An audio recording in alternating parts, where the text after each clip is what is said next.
Good morning. Putting in them hours of work, baby. Good times, good times. I'm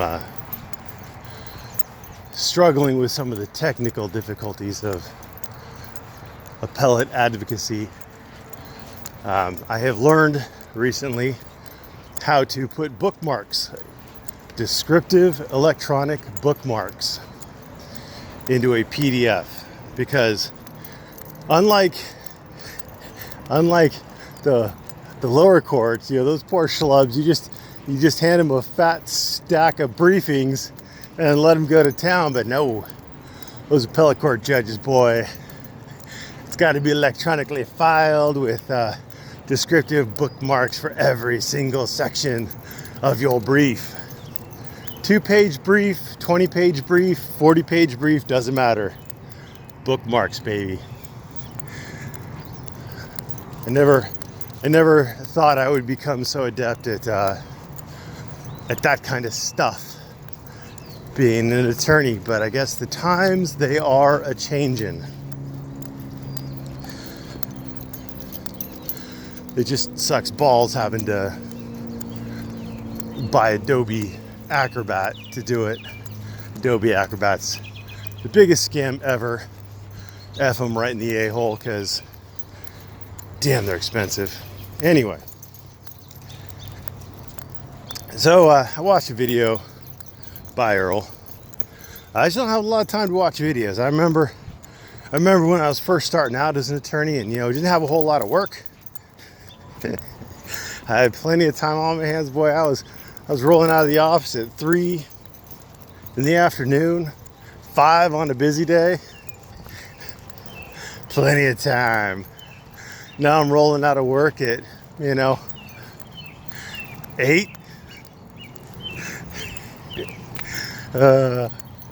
Anyway.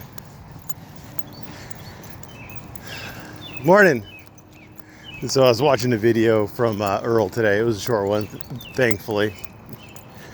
And someone recommended it to me, and they said that Earl admitted that he lied about the boats, and he didn't admit that.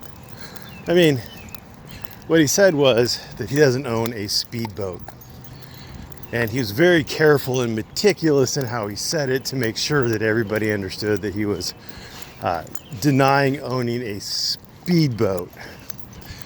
So does that mean that I suddenly believe him that he owns any boat, speedboat or otherwise? No. Does that mean I believe that he doesn't own a speedboat? No.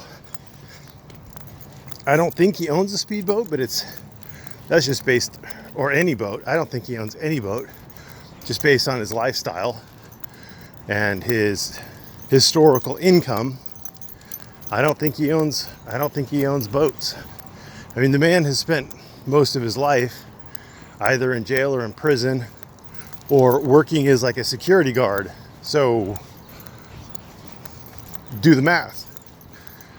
It's not based on his testimony. I wish my stupid dog would stop eating sticks. He's gonna start shitting the fire starter logs here soon. Anyway, so I'm sure that some people are gonna watch that video and think that, oh my God, Earl's so believable, and he totally exonerates himself, and the things he says make sense, and they don't. Let's start off with cops lying first, because if someone simply stated that cops lie, absolutely, they absolutely do.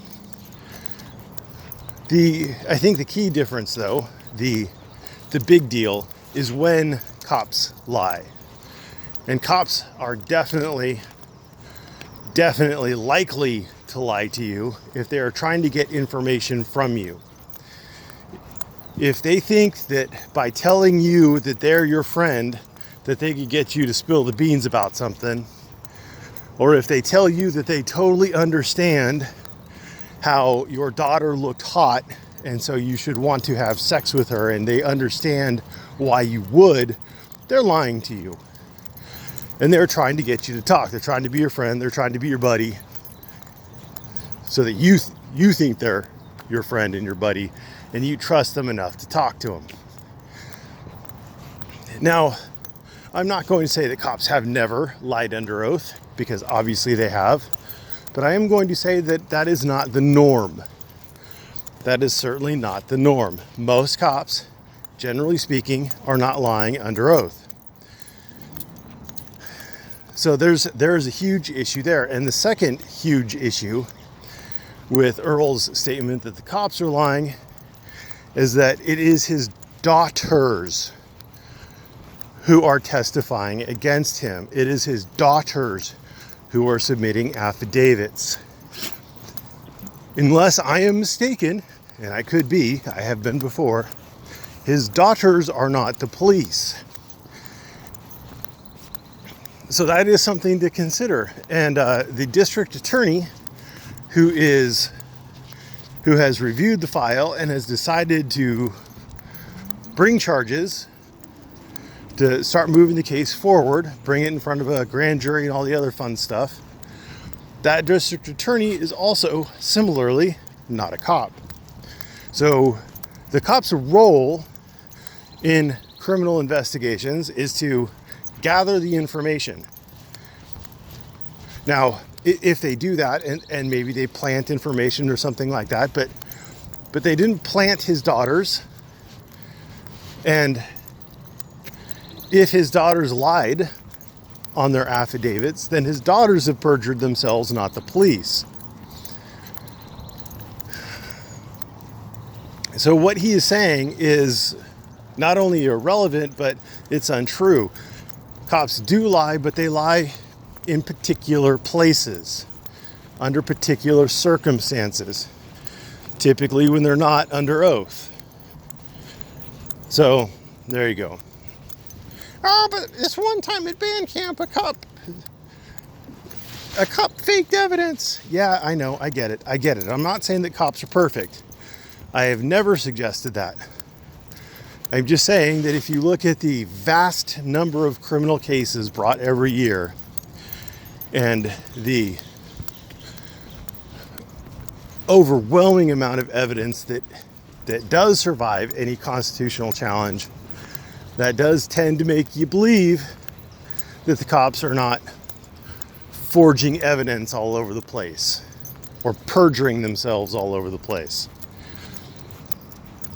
And if you think they are, before you just in the comments say, yes, they are, cite me some source. Cite me some source that shows how many times or what percentage of evidence is fabricated, what percentage of officer testimony on the stand under penalty of perjury is false.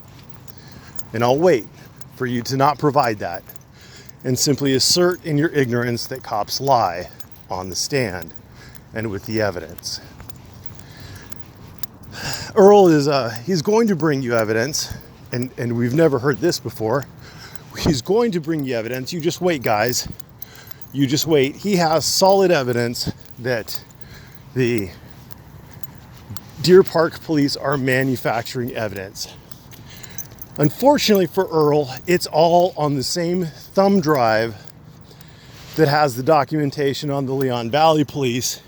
And he already gave that to his lawyers, and they accidentally sent off all the copies to the Justice Department and didn't retain any to give to the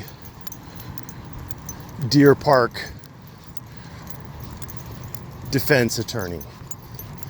So that was a whoopsie. And that's also, I'm being facetious, obviously. He always says that the proof is coming, you just wait. The proof is coming on me, you just wait. He's gonna get me, he's found stuff, you just wait. Proof is coming on Hemming, you just wait. He's gonna get him, you just wait. Proof is coming on everybody, you just wait. You just wait on that FBI. You just wait on the Louisiana case. You just wait, you just wait, you just wait. The one common thread is that the promised evidence never is produced. He has a historical track record of 0 production. All fails, no wins. So if you are going to take him at his word, I'm not saying he has evidence or doesn't have evidence. I don't know. But all I'm saying is don't trust the liar, because he's lying to you. And if he's not lying to you, he probably thinks he should be. Let's talk about the polygraph. Polygraph tests are inadmissible in court. They're inadmissible in court for a variety of reasons. The biggest reason being that they are unreliable. Now, police use them for a variety of reasons, or so I'm told. Number one, if somebody's willing to take a polygraph test, that may indicate it's going to indicate either that they think they can beat it, or they think they're innocent. So it's a narrowing tool. If someone is hesitant to take the lie detector test, that may indicate some guilt. And then the police can probe, why don't you want to? Some people don't do well on lie detectors. Some people can't pass them if they're lying. Some people have a conscience. So those people, you might catch someone lying. The problem is, you may know if a lie is a lie, but you don't know about whether the truth is the truth or a lie. And that's the issue. So if someone passes, they may be lying or they may be telling the truth, but if they fail, they're probably lying. There are some people who fail just due to nerves or whatever, but anyway, historically, they are not used in courts because they are very unreliable. So if Earl took a polygraph test, whether he passed it or not is meaningless. Well, if he didn't pass it, I would put weight on that. But if he passed it, I would not grant that any credence, nor would any court in the land. Because you can't tell if there's no response, if there's no heightened blood pressure, heightened electrical activity in your nerves, heightened tension in your muscles, all the little things they test for. If there is no response, you don't know if it is a lie or the truth. But if there is that response, there's a good chance it's a lie. So it's just not reliable. What else? Was there something else that I was supposed to address on that video? Oh, yeah. Lots of accusations about the police, about them, being mercenary this and thug that, and they're just trying to suppress his speech because, he stood up to him. Once again, I would like to point out that the Batosai, Philip Turner, stood up to them in exactly the same place, in exactly the same way. And the Batosai, Philip Turner, has no pending charges for sexual assault on a minor, for continuing sexual assault on a minor. Again, you have to square that circle. If this is just fabricated whole cloth, if this is just retaliation, then why could they not have fabricated it whole cloth with regards to Philip Turner? They could have. They could have made it a pedophile ring if they were simply fabricating it whole cloth. So, again, his video was nonsensical. The only part I really trust him on was that he really does want you to continue to donate. I believe him there. And maybe I'm just an old softy, but I don't think that was a lie. Anyway, thank you for watching. Have a great weekend. And don't buy the bullshit.